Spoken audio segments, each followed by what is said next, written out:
আজি দেখাম আপোনালোকক বেংকলৈ নোযোৱাকৈ ঘৰতে বহি নিজৰ মোবাইলতে কেনেকৈ বেংক পাছবুকৰ লগত আধাৰ কাৰ্ড লিংক আছে নে নাই চেক কৰিব। তাৰ কাৰণে আপুনি গুগল ক্ৰমটো অপেন কৰি ল'ব।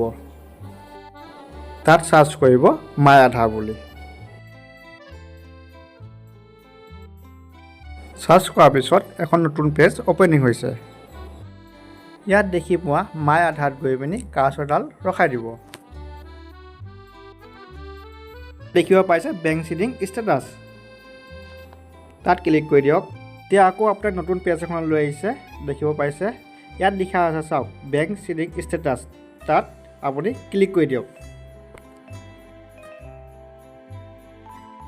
এতিয়া দেখিব পাইছে আপোনালোকে এণ্টাৰ আধাৰ নম্বৰ আৰু এণ্টাৰ কেপচা। আধাৰ নম্বৰটো আৰু কেপচাটো মাৰি লগইন উইথ OTP ক্লিক কৰি দিব। এতিয়া চাই লওক ঘৰতে বহি কেনেকৈ চেক কৰিব পাৰিব।